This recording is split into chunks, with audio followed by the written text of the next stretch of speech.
In Java, string is a class that represents a sequence of characters.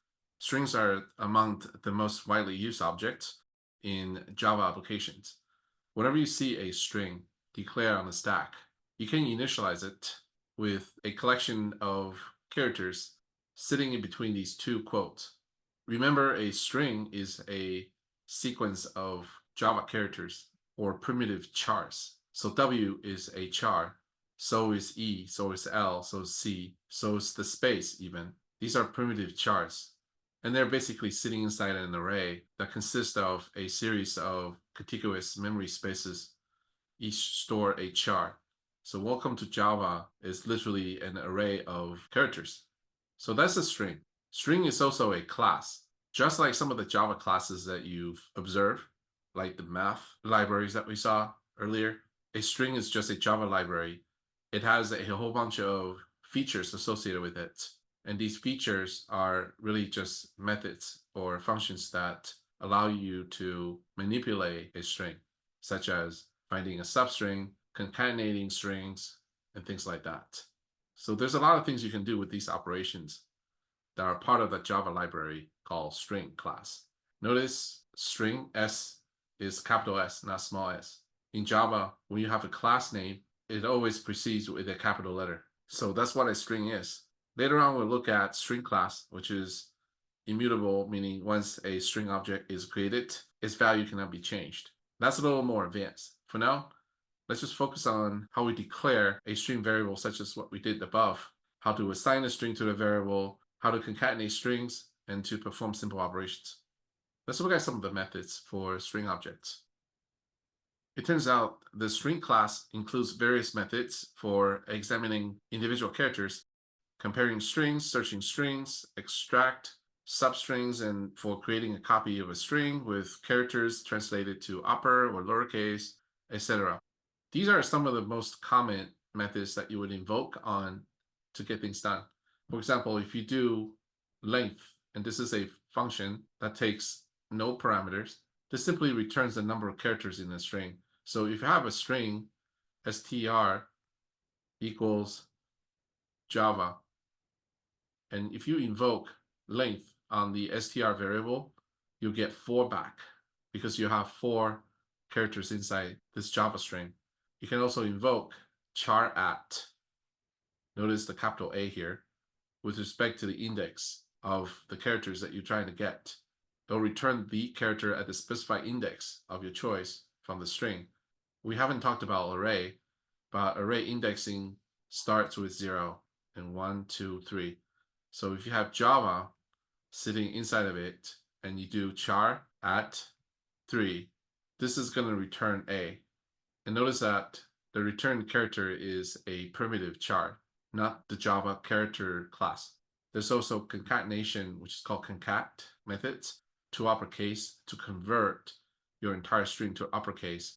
So this lowercase Java will be converted into JAVA capitalized English alphabets. You can also to lowercase everything to a lowercase.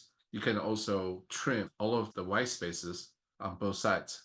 You could have a string that has preceding white spaces and with the letter J in the middle and a whole bunch of white spaces after that. Using trim will get rid of the spaces preceding J and after J, similar to trimming your bushes in a garden. That's what trim is. There's probably another dozen methods in string that you can look at. By and large, your JDK comes with a whole lot of API documentations. Go to the appropriate version and look up on the string API. You'll find a lot more details about each of these methods, including examples that you can reference from. Let's look at how we can invoke these methods in a string instance. One thing that I want you to remember is at runtime, everything that has a memory associated with it are what we call objects. They take up memory space. So these strings that you saw earlier, they become objects in Java. And since we want to invoke or call these methods to effectuate something, for example, I want to find the length of my str. In order to invoke the methods sitting inside the object, you would want to use the reference variable, which is that variable str we had earlier. assuming string str equals Java, then you would want to use the dot operator and the method name. So str dot length will give you an integer representing the total number of characters or the length of that string, which is 4 back. Now, because length, as we saw, does not require any argument, you can simply just leave it empty. Some of the methods will require arguments, so you have to specify the parameters. We'll get into functions and method calls later on, but just remember there's another name for string object, and that's what we call instance, or in this case, string instance.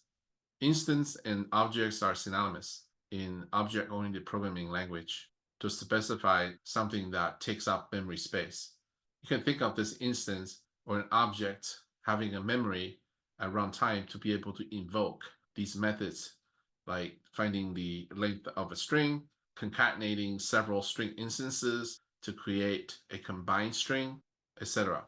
In the earlier lectures, you saw that method classes also have methods, but these are static methods. In other words, these are a method declared with the static keywords in front. Anything that is marked static, they're not tied to a specific object instance. They are of the class. Instead, their invocation is a little different. For example, let's clear this. In java.lang.math library, you have a math class that has a whole bunch of static methods, like finding the maximum or the minimum or the power POW or absolute value or square root of something. All these are static methods, and they're very different than the instance method that you see in string, where you could invoke these math static methods by writing math, this name of the class, and spelled M as in uppercase Mary, MATH, dot max, 5, 10. This will yield 10, between 5 and 10. Whereas in string, you have to call its instance str dot length. So this is a quick illustration of the differences between static methods versus an instance methods. We'll spend a little more time to talk about the instance and static when we get to the discussions on class later in the lecture. For now, just remember, strings are objects, and at runtime, you'll have string instance to invoke its methods by way of reference variable method name. And because Java is passed by reference, these variables are reference variables. The notion of pass by reference is a little more advanced. We'll talk about this in a different video.